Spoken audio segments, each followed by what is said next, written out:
Direct from the BroskiNation headquarters in Los Angeles, California, this is the Broski Report with your host, Brittany Broski. Good morning, guys! 300, 350, 400, 400, 450, 450 things, 500! Guys, you won. Gorge! Guys, I want to do a coffee cup reveal this morning. I don't know if you can see this, but my cup says, "Why does that toilet paper bear keep showing his whole ass on national TV? Damn, dude, we get it. You love to shit." Damn, dude, we get it. You love to shit. And some people do love to shit. And I'm one of them. Some people love to shit. There are girls that pee and there are girls that piss. Hey, am I right? Let me get an amen in the chat. Amen. All right, y'all. Now, there's still remnants of coffee in this shit mug, and I'm about to click out on this shit. Make a crime scene, you know? That sound? That lovely, beautiful, distinctly American sound. When you pour your blueberry Red Bull in your shit mug, and you fucking handle it. And you stand the hell up, and you handle it. Mixed with coffee is nasty. Guys, I feel like Goldilocks this morning. I feel like Goldilocks. I feel like, this bed is too soft. Goldilocks is German, right? This bed is too soft. It hurts my lumbar. It hurts my lower lumbar. Oh, this bed is way too hard. My shoulders are cramping up. Oh my God, my shoulders are cramping up. I told you fucking bears that my shoulders get tight in spare. Oh my God, it's time. The alarm went off, it's time. Oh my God, my lumbar. What the fuck is a lumbar? Lumbar refers to the lower part of the spine, specifically the area between the thoracic region and the sacrum. Now, y'all, I had no idea I had a sacrum. Also, thoracic? I thought that meant thorax. And I did not know humans don't have a thorax. Or do I? Do I have a thorax? Do I have a thorax? Yes, you have a thorax. What? In humans and other mammals, the thorax is the region of the body between the neck and the abdomen. Neck. So my chest.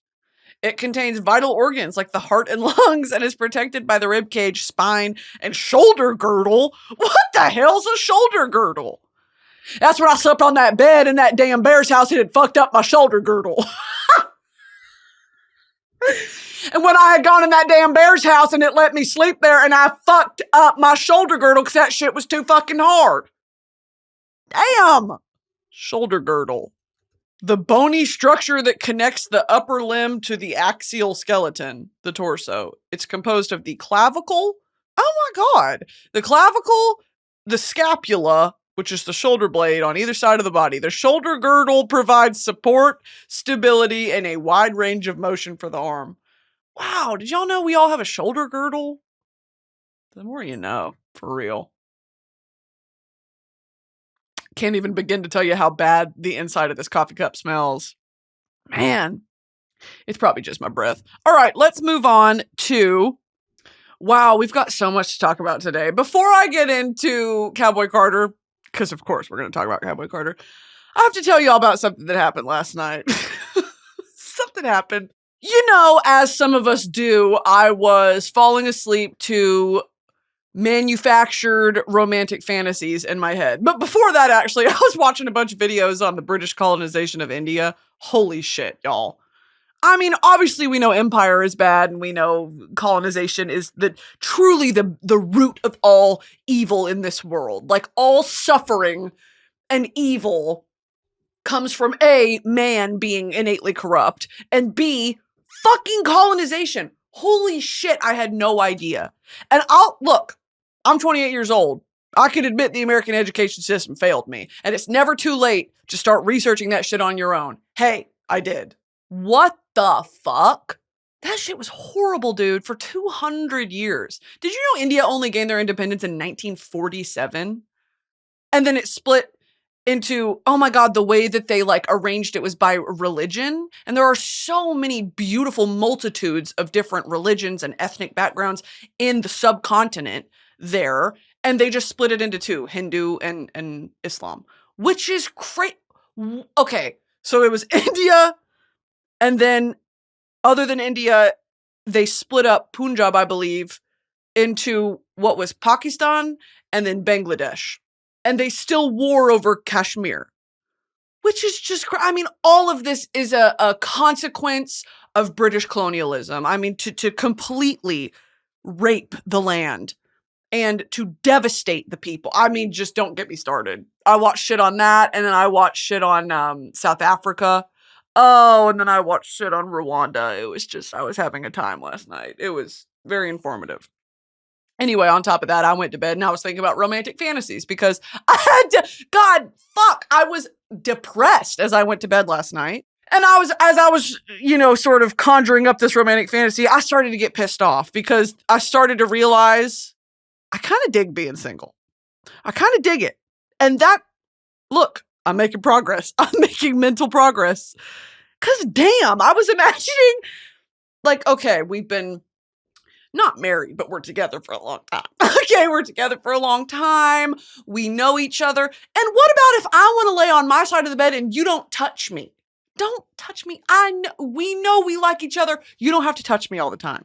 And then I was like, he's going to get mad at that. Now he's mad at me because I want to lay over here on my side of the bed. Don't touch me. I'm hot. Okay. And I like my shit a certain way.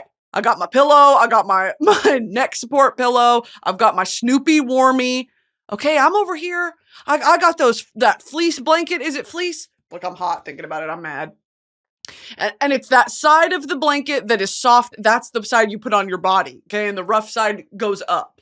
And I've just got a specific way I like things. It's got to be 69 degrees in that room, dark as hell, and I need to listen to waterfall noises. And if you so much as breathe heavy, I'm pissed off. I'm mad. I'm actually really, really fucking mad at you. And we're going to fight about this tomorrow when we wake up. Anyway, so I was fighting with my boyfriend last night. I was fighting with my domestic partner last night. Anyway, we can move on. There's so many things I want to talk about. And did I just wipe crust off my lip? Yeah, I did. That's fucking gross. Let's talk about Cowboy Carter.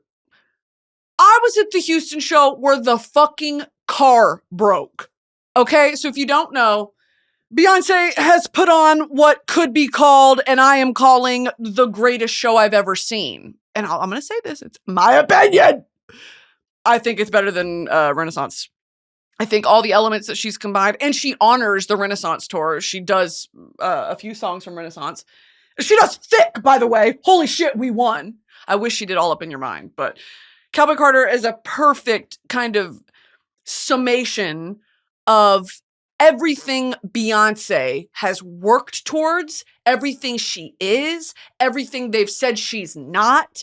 It was the most beautiful piece of living art I think I've ever seen. I just got chills thinking about it again. So much Black American history, so many important symbols and visuals in because you know Beyonce, every single thing that she shows on that screen, that she wears on that stage, that the dancers do, everything was a decision that was made, okay?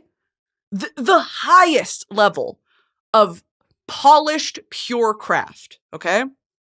And by the way, goes without saying, she's the greatest living vocalist, okay? To do that level of vocal gymnastics every fucking night and keep a healthy voice, she's out of her mind, dude. She's out of her mind.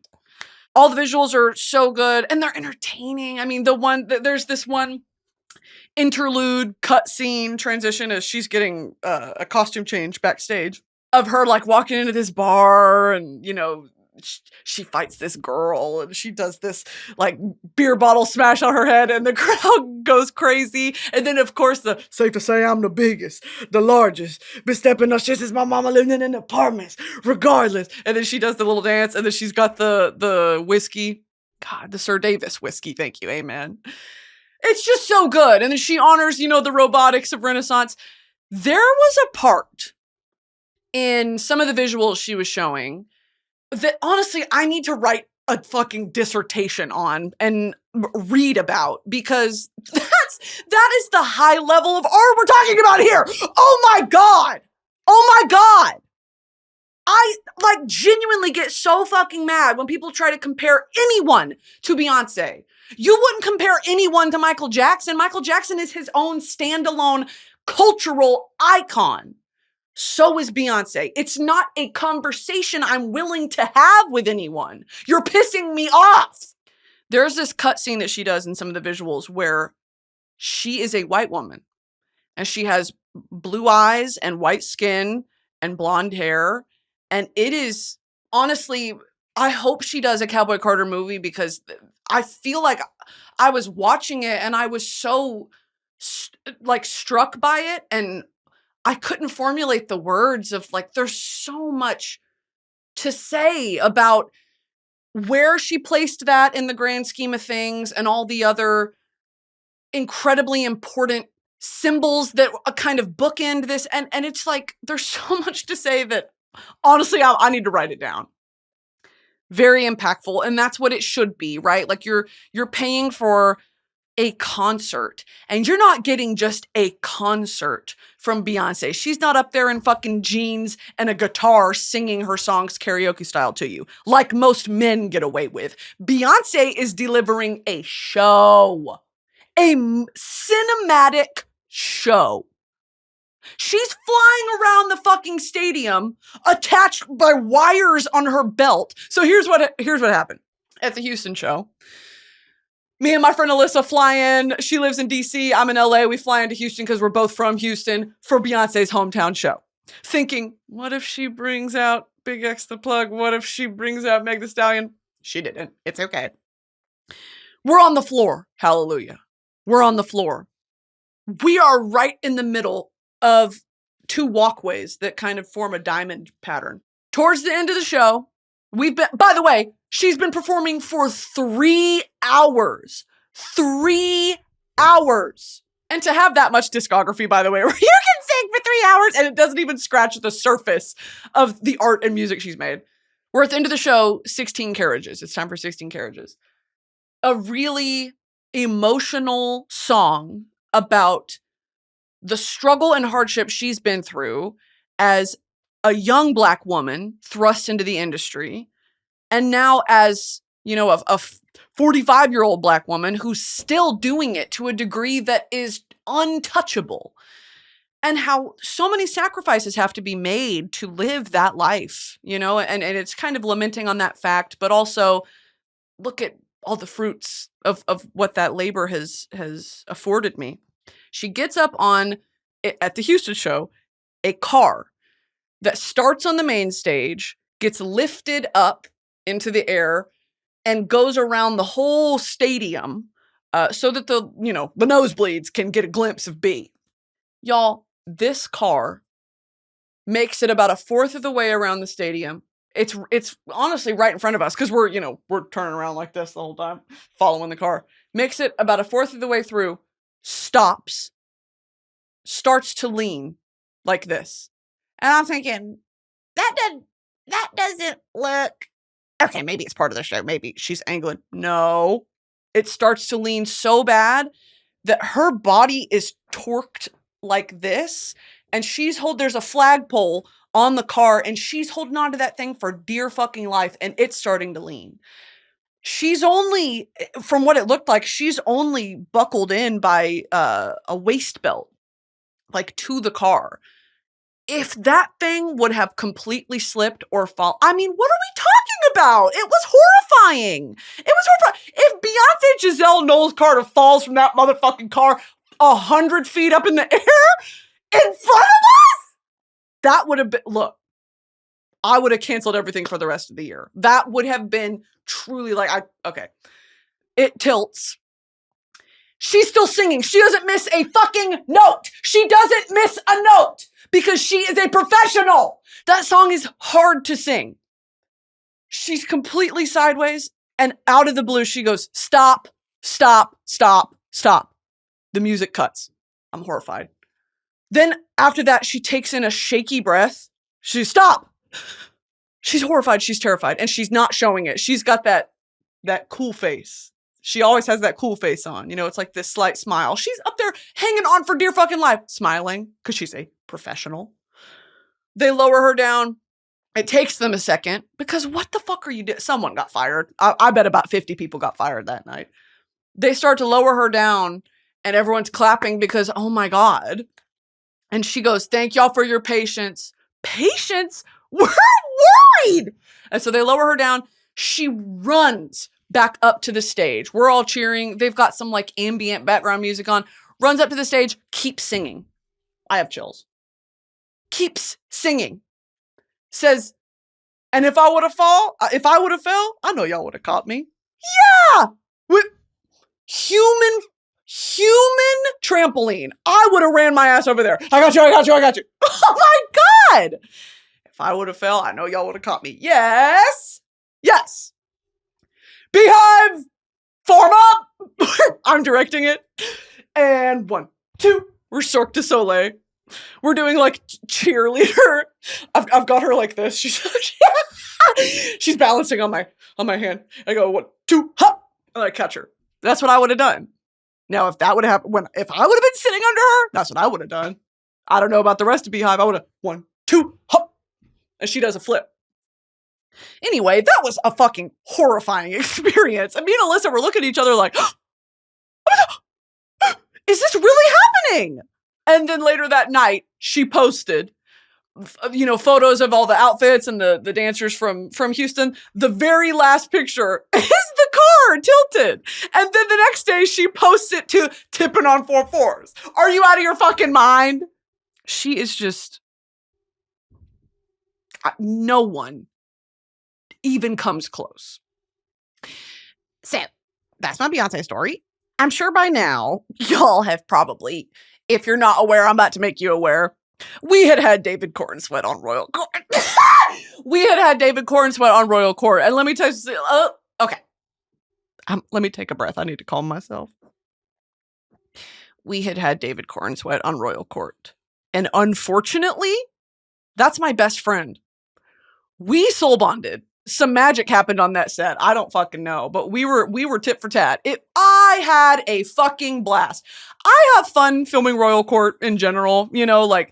That's kind of the point of the show is I'm there to highlight the guest and how wonderful the guest is. And through banter, and through relatability and finding those human points of connection with David Corenswet. Hey, he's my best friend. Truly just like so deeply intelligent, very, very sweet. Introduced himself to everyone on the set. Just completely a kind person. God, imagine being kind in Hollywood. Yeah, we had David Corenswet on Royal Court. Saw Superman, by the way. We went straight from filming, both me and him, separate, of course. Went straight from filming Royal Court to the Superman premiere. And I had taken an edible. Fine. Okay, I took an edible at the premiere. I was tweaking. I was being Tweaker McGee at the fucking Superman premiere. It was broad daylight, by the way. 4:30 p.m., sun's out. I decided to wear my hair big and curly that day. I looked like my mother. I looked like my mother if she were electrocuted. That's what I fucking looked like. And then all the pictures were backlit. Show the picture. All the fucking photos were backlit. I looked like Bride of Frankenstein, whatever. And I decided to wear this blazer that I thought was giving body tea. It wasn't. It was giving big fucking box. It was giving black box theater, unfortunately. So you just kind of have to live and learn. I got dressed off the edible and I go, oh my God. No one's ever looked more stunning than me in this moment. Got on the carpet. They took my picture. I saw it. Oh. Okay. Oh, okay. They can't all be winners. You know what I mean? You have to have some moments where it's clear you styled yourself. And that's fine. It's fine. I went with my twins, my little baby girls, my twins, the Metchkis, and we had a damn time. We had a damn freaking time at the Superman premiere. We were so early and we sat down in the chair. And it was about an hour that we were just, bruh, what the bruh, Chungus moment, epic Chungus, bruh. It was like, shut the fuck up. All of us were off edibles. There's celebrities, there's all the people who worked on the movie, fucking James Gunn, all these people. It's like, oh, and we're literally probably fifth row doing, what the epic Chungus? Are you serious? Sorry. Hey, Warner Brothers, I love you and I'm sorry. But we had a damn good time, I'll tell you that. Anyway, Superman, very cute. A very cute movie. And I love the choice for the outfit. For the Superman suit. Love it. Very camp. I really enjoyed it. There is a scene in that movie where, you know, Clark and Lois are dating. Spoiler! Superman's been around for 75 years. Clark and Lois are dating, and she goes, can I interview Superman? And he goes, yeah. She's like, really? Yeah. So she starts interviewing him, and she is a hard ass. I was like, my peener was kind of hard watching her do her fucking job. Look, Rachel, you should be a lawyer, girl. If acting is not, if you want to push that to the side, you have the cadence of a lawyer. I think you could really win some landmark cases for us. If we need to get you in the Supreme Court, girl, we need to get Rachel Brosnahan in the U.S. government. I think she could really effect real change. This episode is sponsored by Rocket Money. Y'all know I love to buy premium features on an app that I use once and then forget all about until it pops up on my credit card bill. It's a fun little hobby I like to do. A lot of people aren't aware of how much they spend each month. Do you know how many subscriptions you pay for? What about how much you spend on takeout or delivery? It's probably more than you think. But there's an app designed to help you manage your money better. Rocket Money. Rocket Money is a personal finance app that helps find and cancel your unwanted subscriptions, monitors your spending, and helps lower your bills so you can grow your savings. Rocket Money shows you all your expenses in one place, including subscriptions you forgot about. If you see a subscription you no longer want, Rocket Money will help you cancel it. Their dashboard lays out your total financial picture, including bill due dates and pay dates, in a way that's easy to digest. You can even automatically create custom budgets based on your past spending. Rocket Money will even try to negotiate lower bills for you. The app automatically scans your bills to find opportunities to save and then gets to work to get you better deals. They'll even talk to customer service so you don't have to. Get alerts if your bills increase in price, if there's unusual activity in your accounts, if you're close to going over budget, and even when you're doing a good job. Love that! Rocket Money's 5 million members have saved a total of $500 million in canceled subscriptions, with members saving up to $740 a year when they use all of the app's premium features. What would y'all do with $700? I don't want to know. Cancel your unwanted subscriptions and reach your financial goals faster with Rocket Money. Download the Rocket Money app and enter my show name, The Broski Report with Brittany Broski, in the survey so they know that I sent you. Don't wait! Download the Rocket Money app today and tell them you heard about them from my show. Thanks! This episode is sponsored by Liquid IV. Guys, I've been in Texas this summer, and I can personally confirm it's hot! It's hot! No matter how hot your summer gets, Liquid IV can help keep you hydrated for the adventures ahead. The summer heat means it's the perfect time to try their new Arctic raspberry flavor. Plus, Liquid IV has sugar-free solutions powered by LIV Hydroscience for smart hydration. Visit liquidiv.com and use code BROSKI at checkout for 20% off your first order. I travel all the freaking time, and I also don't. Whenever I feel like a dried up sack of bones in a meat suit, I hit that pantry or my travel snack bag and I grab me a watermelon or strawberry flavored Liquid IV. Those are my favorite. It brings me back to life for real.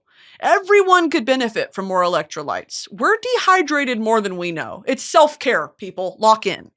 Explore the delicious sugar-free options including white peach, very delicious, lemon lime, rainbow sherbet for the gay people, and more. Find all their best-selling hydration multipliers flavors online. And now you can experience their newest flavor, hydration multiplier, Arctic Raspberry. Plus, discover more fun flavors like cotton candy and popsicle firecracker. Just one stick and 16 ounces of water hydrates better than water alone. Powered by LIV Hydroscience, an optimized ratio of electrolytes, essential vitamins, and clinically tested nutrients that turn ordinary water into extraordinary hydration. It's 3 times the electrolytes of the leading sports drink, and there's 8 essential vitamins and nutrients. Always non-GMO, vegan, gluten-free, dairy-free, and soy-free. Squeeze the most out of your summer with Liquid IV. Tear, pour, live more. Go to liquidiv.com and get 20% off your first order with code BROSKI at checkout. That's 20% off your first order with code BROSKI at liquidiv.com. Anyway, there is a scene between her and Superman where she's grilling him. Get him. Yeah, get his ass. And he starts to get frustrated because he has this idealistic view of what the world is and how things should be and what's right, with no real thought for the ripple effects of his actions. You know, they have this conversation that's just, I was so locked in. I felt like I was watching my parents fight. I was so locked into this conversation. I was like, and tell him. Well, he makes a good point. Okay, well, the question she's asking really makes you... No, that's actually... Okay, Lois, what he's trying to say... I'm like off the edible involving myself. I'm playing fucking mediator. Anyway, really, really cute movie. Also, let's just say it, tackles Israel-Palestine, which was very brave and intentional and an interesting take on, you know, there is no Superman in real life, and these conflicts are real and they're devastating, and we're watching it happen in real time. So that was something that, I mean, I was watching this movie and I was like, oh my fucking God. So yeah, that kind of, it shook me a little bit. But I think that's good art. You know, that's great art, is that it takes inspiration from the real world and shows you it through, yes, an artistic lens, but also through what's right. You know, through a character like Superman, where it's all about, you know, he has these powers, but at the end of the day, his strength is humanity and his real affection for humanity. And it was very well done. I really enjoyed the movie. I would definitely go see Superman in theaters if you haven't already. I'd really recommend it. Okay. By the way, happy Sinners on streaming for anyone who celebrates. I know that happened on July 4th. July 4th. Censoring July 4th. By the way, if you celebrated July 4th for real, what are we doing? What are we doing? All right. Shoulder girdle. What I really wanted to talk about is, many of you are asking me, have I seen the sexy horse from Zootopia 2? What do you fucking think? Yeah, of course I have. And let's look him up. Sexy horse from Zootopia. From Zootopia 2. Yeah, him. And a lot of people tagged me in this. And I don't know what that says about me. I don't know what that says about me. And I don't know if I'm ready to confront that side of me. That people saw this and they were like, at Brittany Broski. Hey, Queen, making sure you saw this. Hey, Queen, just putting this on your desk. Okay, thank you. What the fuck? Yeah, of course, his blowout.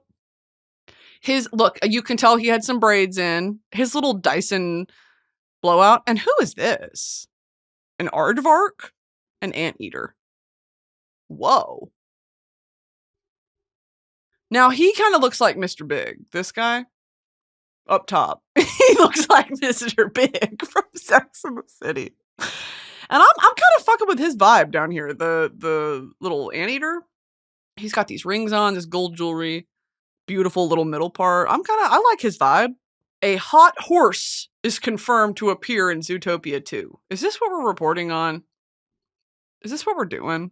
When it comes to hot animated characters, you know I'm there. All right, you know that I'm here with you, spiritually, mentally.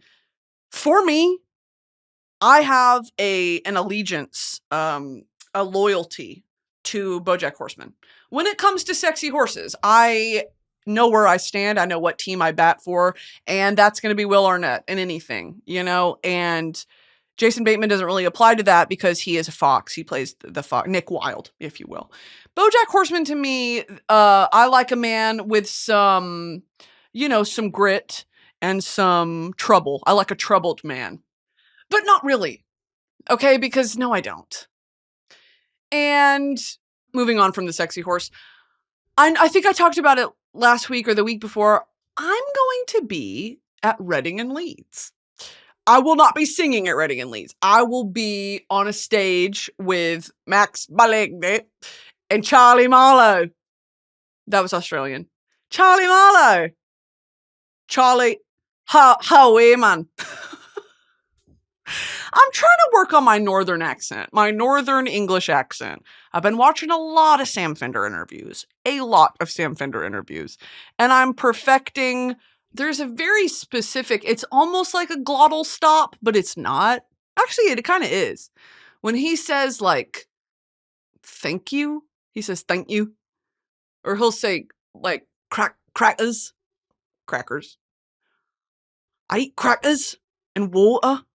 I think that it's so close to Scotland, it really sounds Scottish.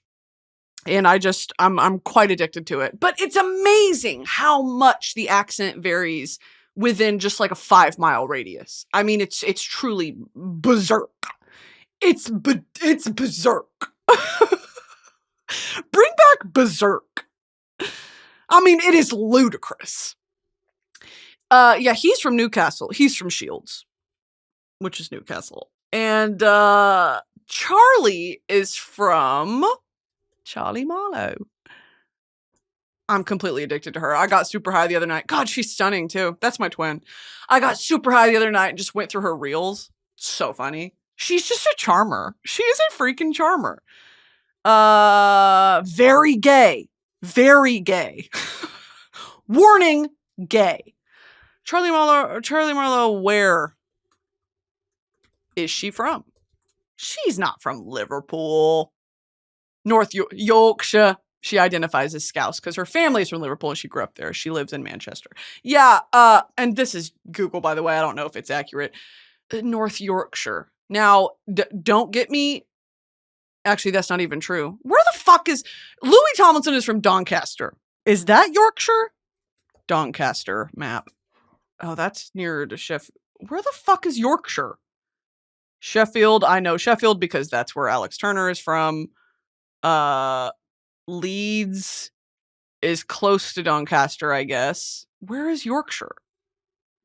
Or is Yorkshire more like a county? It's not a city. Oh, it's super north. Birmingham. Okay, now I actually had no idea that Reading and Leeds were so far away. They're kind of far from each other. Reading is like west of London. Leeds is so north. It couldn't be more northern. It's very, very north. And where the fuck is... Look how north Newcastle is. That's why...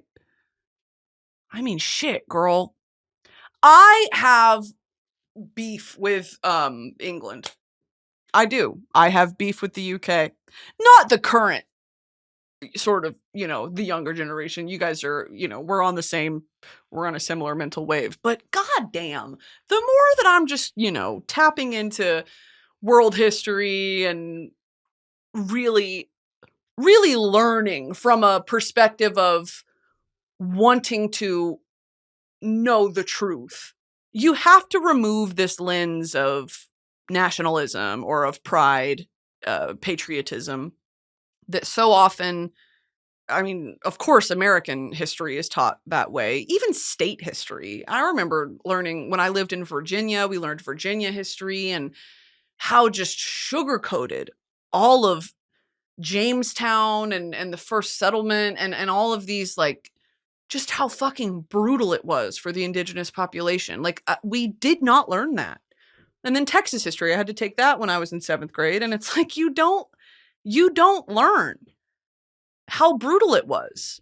And you only, history is written by the victors sort of thing. So I am very intrigued, especially having been to the UK is fun.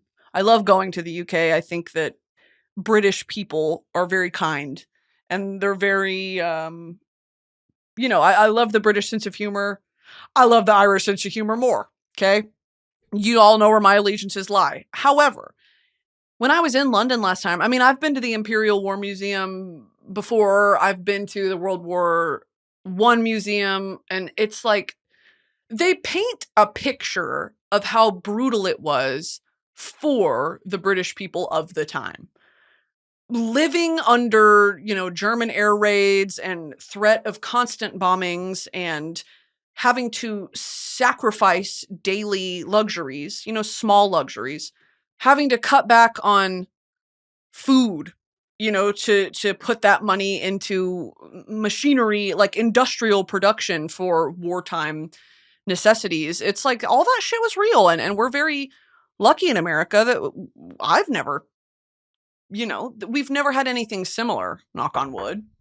And it's very harrowing to get a glimpse of what that daily life was. However, so much of British history is not accurately reflective of the horrors that the empire inflicted on everyone else.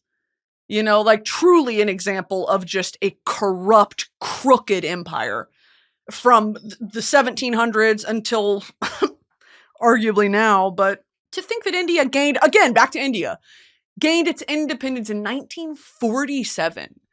Only after the empire had been weakened by war. They were like, yeah, I guess we can the India question. I'm still reading Orwell, okay? By the way, went to the bookstore yesterday, got a haul. I got another Orwell book. It's called Cigarettes and Books, I believe. Oh, Books versus Cigarettes. It is an essay published in 1946 by George Orwell. It compares the costs of reading to other forms of recreation, including tobacco smoking. Here's something that I struggle to put into words, and I've mentioned it countless times on this podcast, but I still feel like I haven't quite struck the chord of the meaning that I'm trying to communicate. There are a few artists in this life that I feel like they think my thoughts. They're in my brain and I'm in theirs. Like when something that they've created or a phrasing that they've said or a feeling that they're trying to transmit so perfectly is received on my end. It's like that's what true art is to me. It's a connective tissue between people. That's what art is. And when it happens, when you find that piece of art or that artist that just calls to you, it is a siren call of the mind and the heart. It's a magical feeling and it's intoxicating. I feel that way when I read Orwell.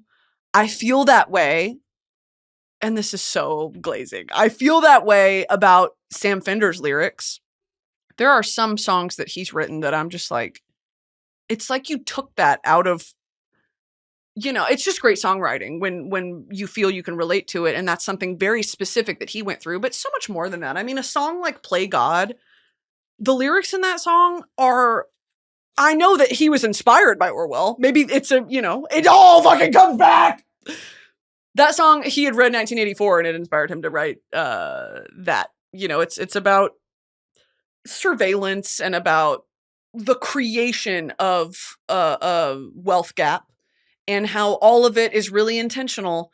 The subjugation of other human beings and how one person can rise to power purely by manipulation and propaganda, and how propaganda plays a role in. I mean, there's so many things that he packs into a song like Play God that he wrote when he was like 19. Fuck you. Fuck you. And that's just one example. I mean, TV dinner, white privilege, long way off, hypersonic missiles. All of these songs, he tackles so many other topics, but these are the songs that connect with me because they are political in a way that isn't attempting to answer a question. It's a reflective observation of the world that we're in and the hypocrisies. We're all hypocrites. All of us are hypocrites.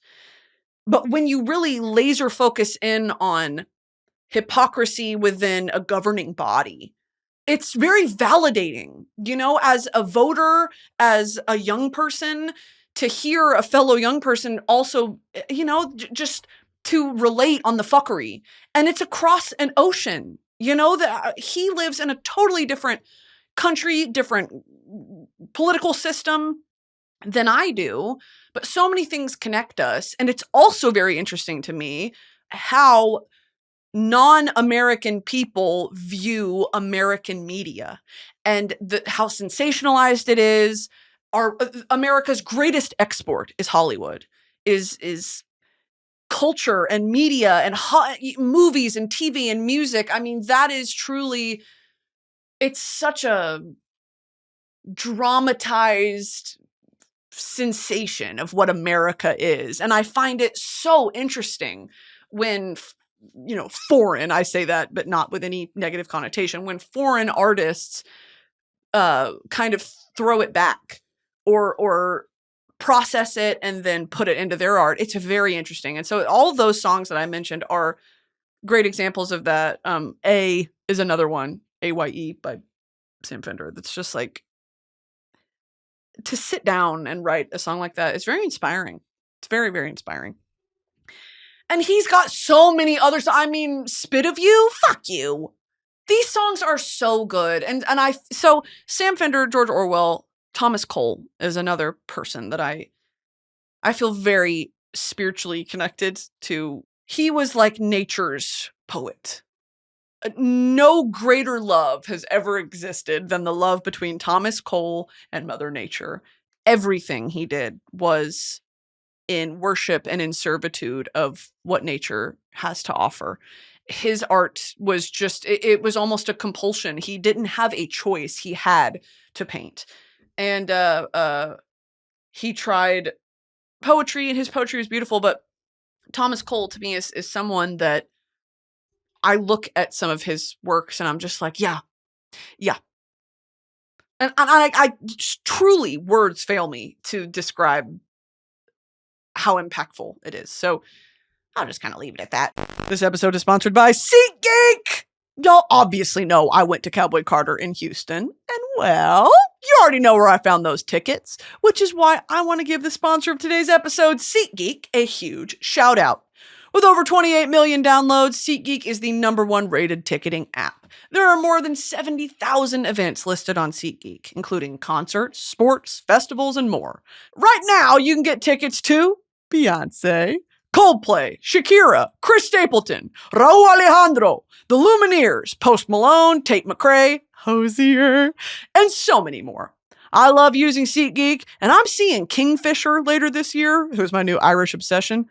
Tickets purchased, locked, and loaded from the SeatGeek ferry. Hallelujah. So I'll see you weirdos there. SeatGeek has your back. Each ticket is rated on a scale of 1 to 10, so you know you're getting a good deal. So look for the green dots. Green means good, red means bad. Plus, every ticket is backed by their buyer guarantee. And you know I came through for you guys. You can use code BROSKI2025 for 10% off your next set of tickets at SeatGeek. That's 10% off tickets with promo code BROSKI2025. Make sure you click the link in the description to download the app and have the code automatically added to your account so you can use it later. Thanks, SeatGeek! There was a painting that I did want to talk about that I recently discovered. It's kind of in the vein of Tomas Cole. Oh my fucking God, it's by Tomas Cole. That's why. God. Okay, it's called The Voyage of Life. This is a series of paintings, and it follows a boy into manhood, through adolescence into manhood and into old age and eventually death. And so much symbolism in how these scenes are portrayed. We start at childhood. So here we see a little baby child and an angel guiding this baby on a ship. So many exotic plants around. The symbolism of, through the course of these paintings, it is always on a body of water, which I think kind of represents how transient life is and how it could take a turn at any moment. And it's just a constant flow until the stream stops. And they're on this boat with an hourglass at the helm. held by an angel. And it's just stunning. I mean, the greenery, the flora is stunning.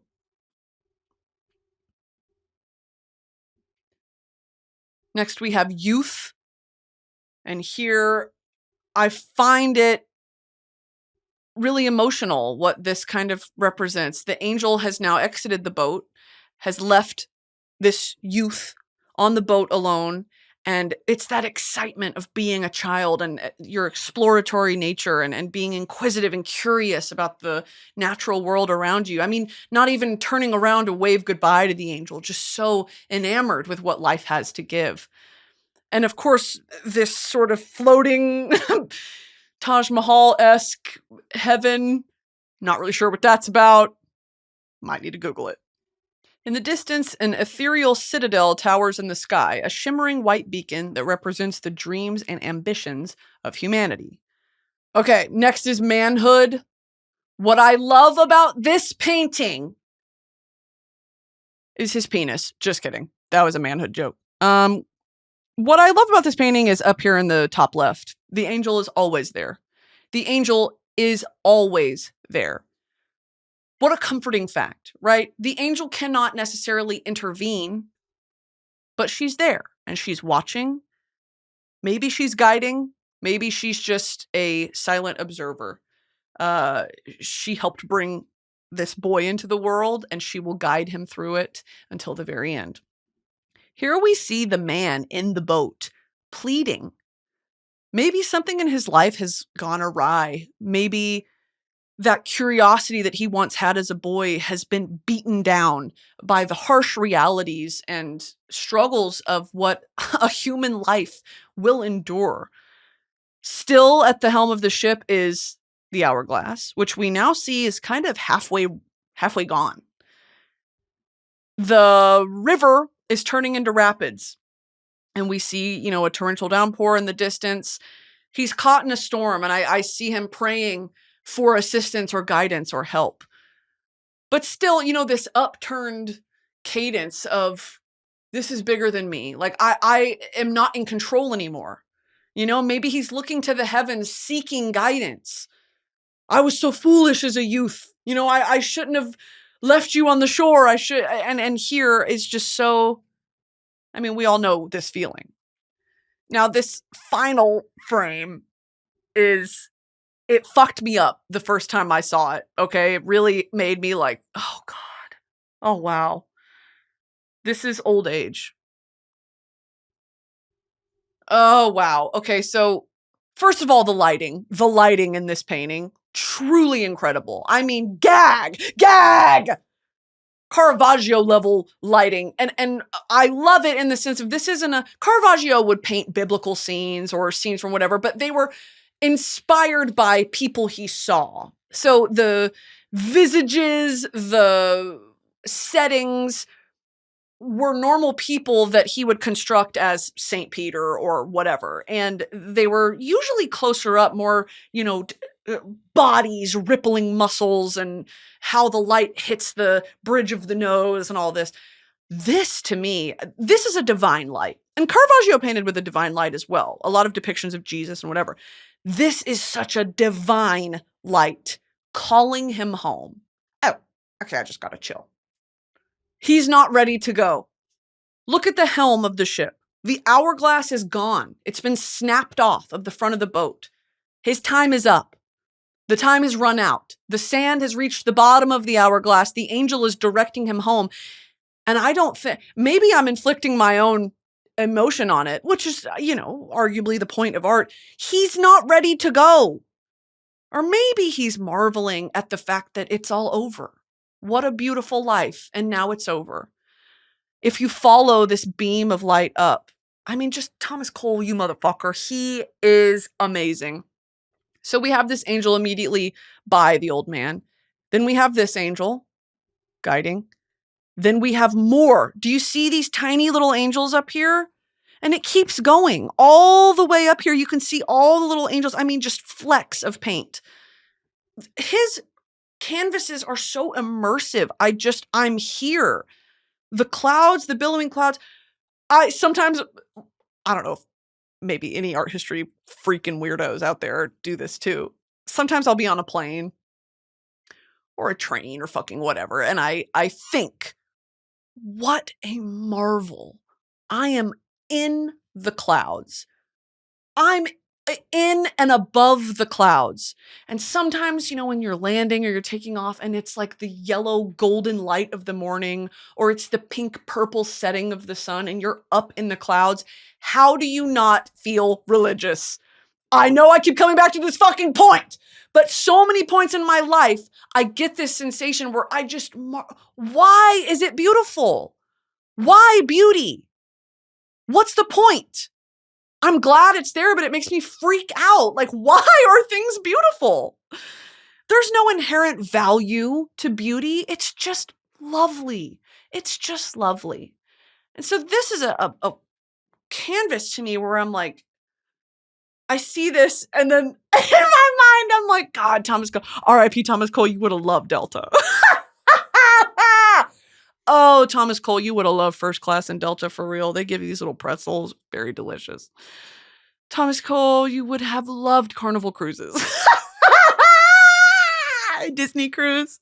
Taking Tomas Cole on a Disney cruise. He has a heart attack. Anyway, it stunned me the first time I saw this fucking painting because, oh my God, I don't want to die. Okay. Anyway, back to what the fuck I was saying. Seldom do I come across an artist of any medium or any, specific type of art that moves me to the point of feeling seen. I love Fontaine's DC. I love, so many of these bands, or, Beyonce, Hozier, whatever. Hozier's another one, actually. And actually, Beyonce's one too. Where I consume these people's art and I'm just like, these are all parts of me. Truly, they're parts of me. When you take a piece of art and internalize it because it means that much to you, that's the fucking point. And that is the hope of, in the things I make. Like, what a beautiful opportunity or lived experience that the comments under these stupid fucking podcast episodes are people feeling seen and people feeling heard. And it's just me talking. It is completely by accident. I'm just, and people are like, oh my God, me too. And when you said, I have to agree because my mom used to tell me. It's like that shit where it sounds so stupid, but oh my God, it's the whole point of life. Broski Nation, maybe we found the purpose of life and it's to be together and be connected. Okay. Well, with that, I'll leave you. I'll leave you with that to sort of finish out the rest of your day. Go watch David Corenswet on Royal Court. Holy shit. We've got merch. Go to broski.shop. We've got some aid relief links in the description for multiple atrocities happening around the world. Also, the floods in Texas. Y'all, I was there. I was in fucking Canyon Lake when those were happening. And luckily we were on the other side of the dam, but oh my God, it was horrifying. And it's just devastating. I mean, not to rant politically for a second, but look at the effects of look at what Trump is doing. We are watching in real time the effects of dismantling, defunding all of these public service entities. Like, not once did we get an emergency notification, an evacuation notice. The river rose. Getting flustered. That river rose and flooded in a matter of maybe an hour. And not once did we get a warning.